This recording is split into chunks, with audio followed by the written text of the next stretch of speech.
Hey, coaches, welcome to Championship Culture. We have a special guest with us tonight. David Lovette is the head football coach at Grays Creek High School in North Carolina. He is a wing tee guru. He has been successful everywhere he's been. He is highly respected in the coaching community. And David, we've played each other multiple times over the years, and you were always so tough to prepare for because you did such a great job with that wing tee. And probably made all my hair fall out. That was, I hope that's the reason yours fell out too. All right. So I appreciate you being here, man. And we're going to go through these questions Yes, sir. And I know we got a lot of people that are going to want to steal your ideas because you've done it the right way for a long time at a high level.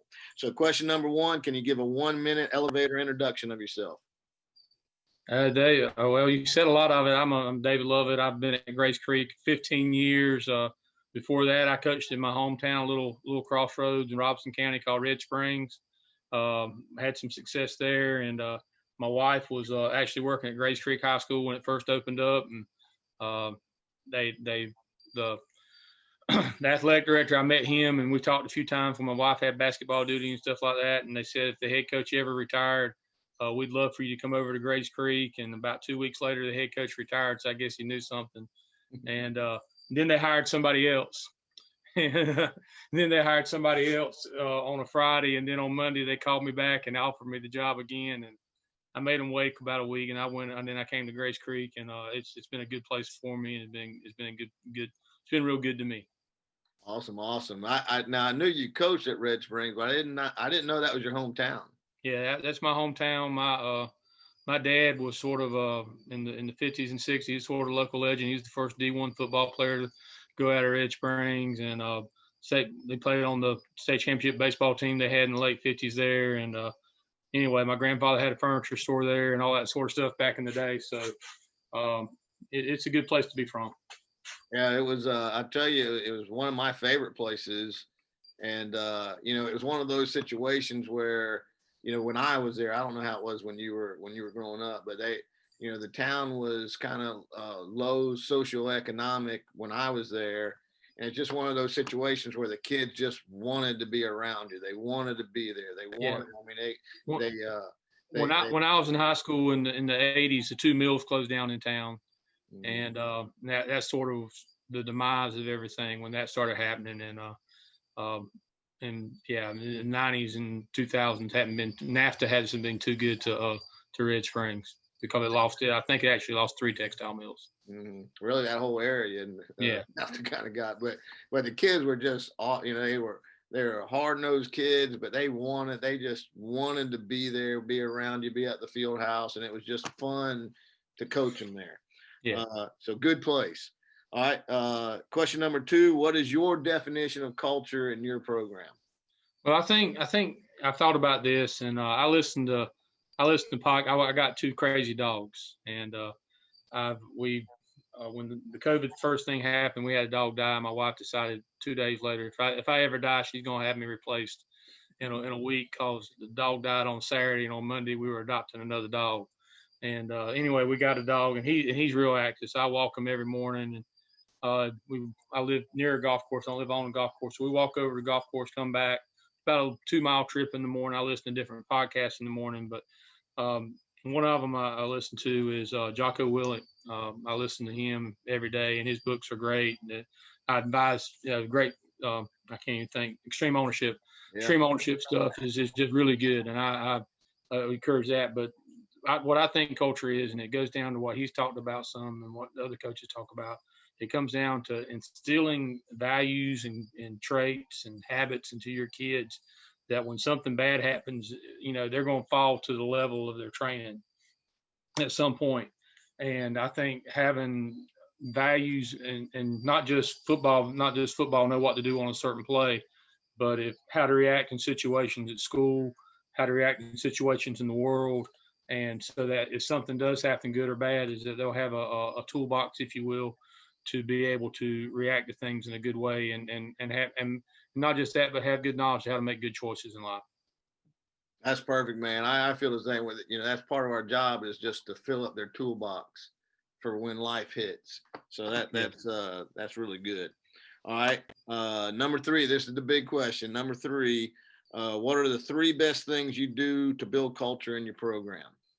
Well, couple years ago, it's been more. I'm getting old, so when I say a couple years ago, that means 10 years ago, and probably actually more than that. Jim Tressel had a book come out called The Winner's Manual, and one year in the off season, I read the Winner's Manual, and I was like, well, I can do this.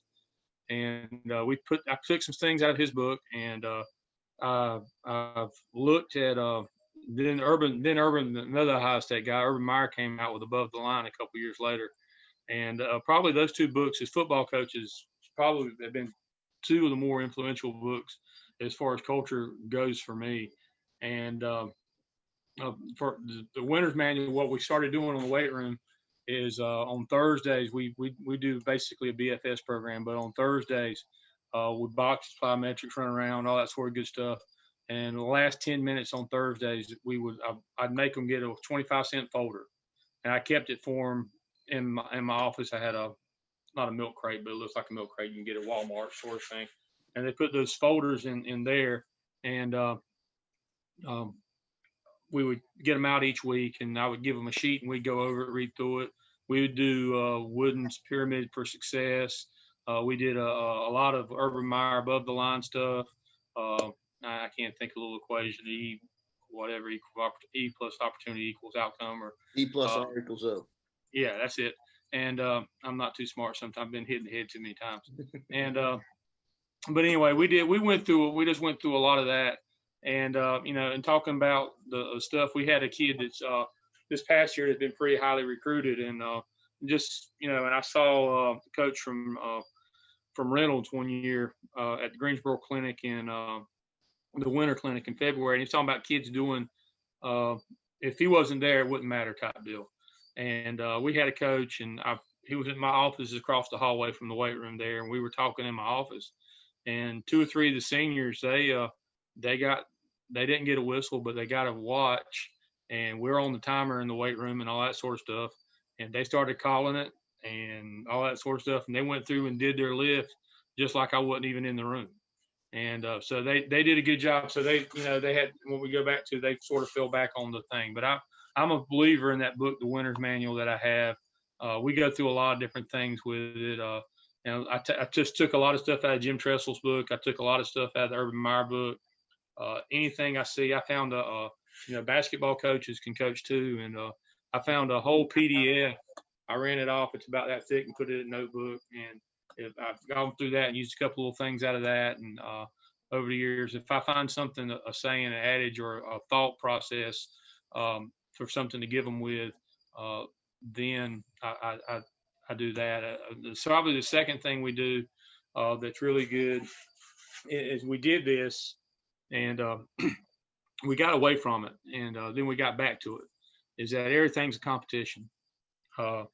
We have seniors, and we have two football classes in the spring, and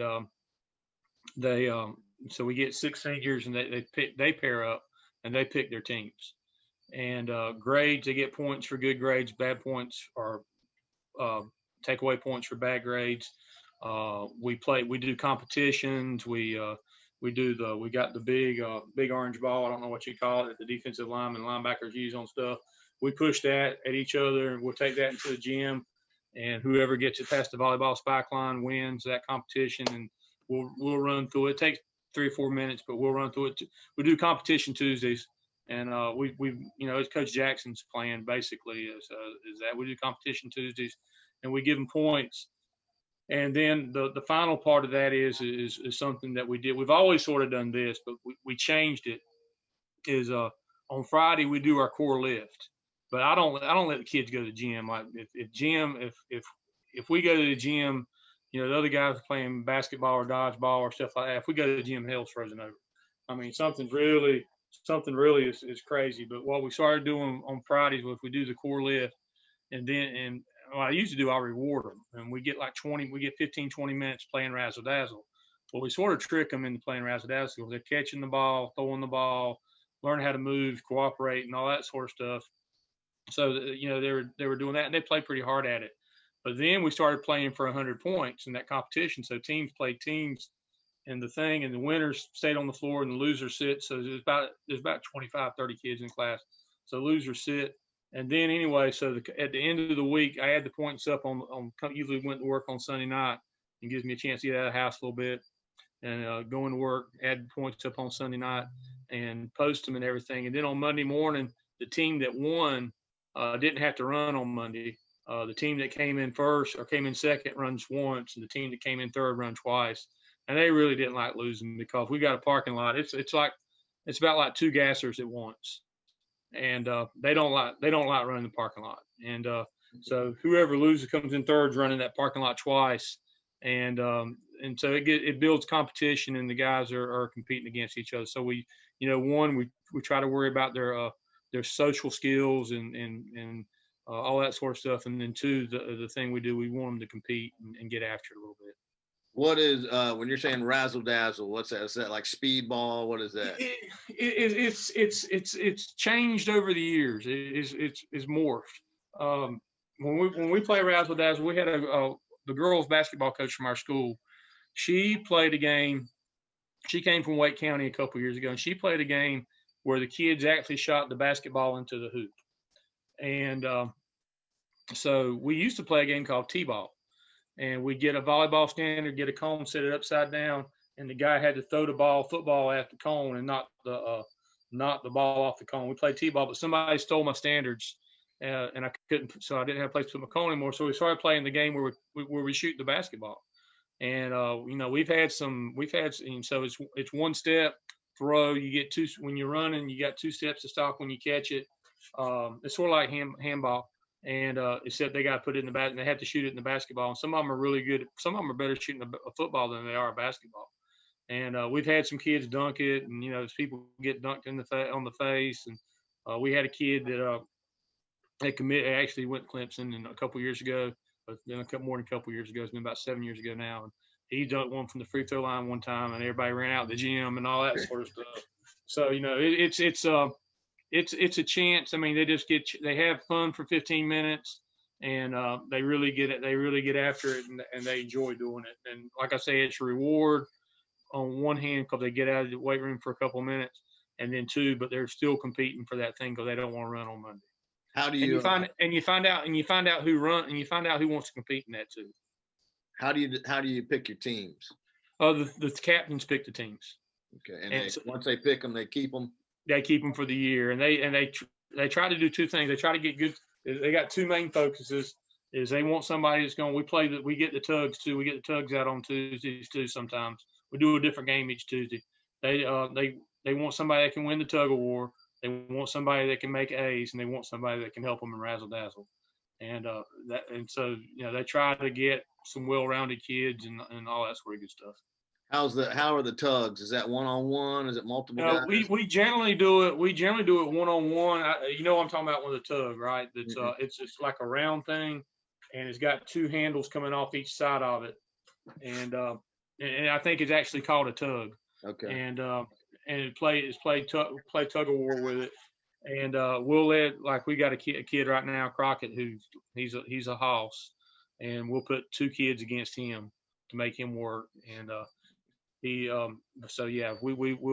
just go out there and we get after it a little bit. We used to have a tug of war where we'd play team against team, but it got broke at some point, and so it's gone. So PE department hadn't bought a new one yet. Well, that's awesome, man. I loved Above the Line. That was like my favorite book of all time. I've never read the Winner's Manual, but I've had another coach say that that's a great one. So the Winner's Manual. I mean, I'll be honest with you, probably the very first book I ever read. And I'm old. I mean, I go back old. A coach that coached me in high school and college, and when I was in college, I actually helped out a little bit at Red Springs, and I really didn't help out. I just got in the way, and I'd help break down film on the weekend and stuff like that. But he had Bear Bryant's book on winning football. And it was written in 1962, and he let me read it, and he let me borrow it, and I gave it back to him. I ended up buying another one, but later on. But Bear Bryant's book on winning football is some of the X's and O's some of it we still do today. The numbering system, like the defensive line number system, we're still doing sky and cloud coverage. We're still doing a lot of, I mean, it's like the Bible that people don't know is the Bible of football. And it really is. It really is. I mean, and he gets in there in cultures. He's got rules for assistant coaches in there, what type of man you want for an assistant coach. And it's a great book. And that's probably the first one. And then another book, and I'm a wing T guy, another book that's got a lot of, at the first part of it, it's got a lot of philosophy in it, is The Delaware Wing T by Tubby Raymond and Ted Kempsky. It's the first couple of chapters of it is there's a lot of philosophy stuff, how to handle teams. They give you the copies of their letters they send the thing, and they're real, and it's something I do believe they're real big on player ownership. Tubby Raymond was, and players taking a stake in the team. And I do, we hear that a lot, that great teams, the players run it, good teams, coaches run it, and bad teams, nobody runs it. So they were real good. They were real good on the player ownership. So that was probably two early books I read. But yeah, I think the Winner's Manual might have been life changing almost for me, because you do a lot of stuff, but you don't do it intentionally. And I think the Winner's Manual is probably the book that made me intentional about what I do and got real intentional about it. And then like Above the Line too was another great one. It's just I hit the nail one time with the Winner's Manual, and then we got the nail in with Above the Line, I guess. I think that worked. Another book we hadn't talked about that I think's a great book is Randy Jackson's book, the culture book that he wrote. It's a great thing too. I just finished his second one, and it's even better than the first one. I've got to buy it. I got to get to it. I haven't had a chance to. I try not to put anything on my credit card from Amazon. I've got some money hid that my wife don't know about. I just got to get the food line and buy a gift card so I can get me one. My wife just said she heard me, so I'm in trouble. You're in trouble now. Yeah. All right, the word intentional, I thought, was the key word. That's kind of when you take that step and start creating that culture on purpose, I think that's when you really got it rolling. So great job, man. All right, number 4, here's a good one for you. You keep talking about how old you are. How old are you? I'm 52 now. Man, you're a year younger than me. You got to stop saying you're too old. All right, so question number 4, what do you know now that you wish you knew when you first got started? Oh God, everything. I mean, I don't know how smart I guess probably one of the things I wish I knew now. I still wish I knew now. I wish I knew it all. I really did. I just, when I was young, I don't know if I thought I knew it all when I was young, but I don't know if I was cocky, but I do think every year I've done stuff to make myself a better coach.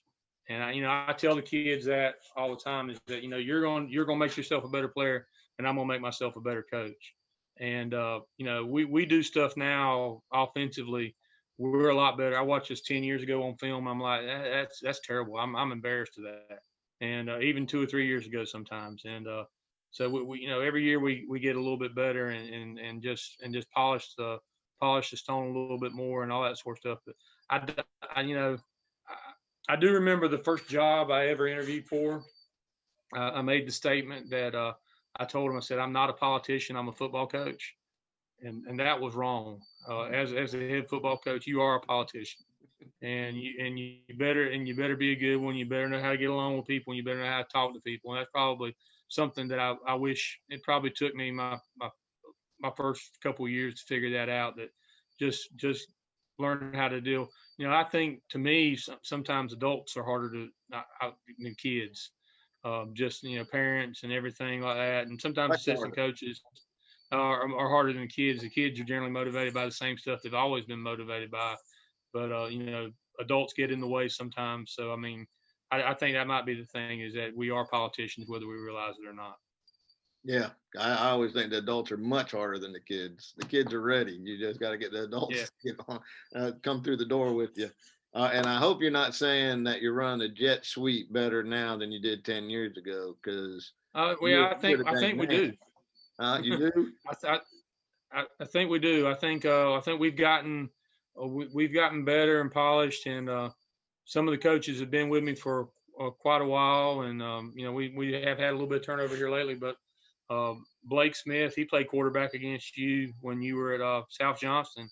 He helps me. He's been with me. He's been with me forever, And it's sort of like, I don't know, two generals, but he knows what I'm thinking. I know what he's thinking, and we've been around each other a long time. So, yeah, we have gotten better at it over the years. I hope we have anyway. If we haven't, we shouldn't be doing what we're doing if we're not getting better at it. I definitely wouldn't want to play you because you were super good. You were level 10 back then, so I hate to see what level 15 looks like. All right, last question, man. What's your contact info, and do you have anything you want to promote or talk about at the end? Not really. I've promote. I've had a chance to. I got to speak at the National Wing Tee Clinic and all that sort of stuff last year, and I enjoy doing that. So if anybody's looking for a clinic speaker, I guess I could help with that. Although our off season this year, our season's going to be a lot of people's off season, so that might not be good for me. My Twitter is at Coach Lovette, and my email is D as in David. E is my middle initial. I'm not going to tell you what it is because it's a good middle name. And then Lovette, Lovette at gmail.com. And if anybody has any questions or need anything, or I've got the Bear Bryant book on PDF. If anybody want that Bear Bryant book, I copied it in our copy machine. Our copy can make PDFs. So I didn't have to copy. I just had to make PDFs. So I made a PDF of that Bear Bryant book, and it's out of print. I want a copy of that one. I'll send you my email. I'll send you that. And if anybody needs, if I can help anybody any way, or and I've got my what we do in our winter manual. I pretty much have got it in a folder on Google Drive. I can send you a lot of that stuff too. I'll be more than happy to share it with you. And somebody, it's a Jocko Willink thing. What he said is that he had mentors growing up and all that sort of stuff when he first was in the service, and people helped me. Al Britt was somebody that helped me with the wing tee back in the day, and if I can help anybody with culture or the wing tee or anything, I'm ready to pass along the torch, so to speak, a little bit. So I'm not ready to quit. I'm ready to pass along the torch to somebody else and help them hopefully be good at what they do too. Hopefully I'm good at what I do. Well, you're definitely going to have some guys. I'm going to put your Twitter in the show notes, and you'll definitely have people wanting to talk to you, especially when you threw the magic word in there, wing tee. You're going to have, you have them contacting you now. But man, you did fantastic. I sure appreciate you doing this, buddy. All right, no problem. I appreciate you having me.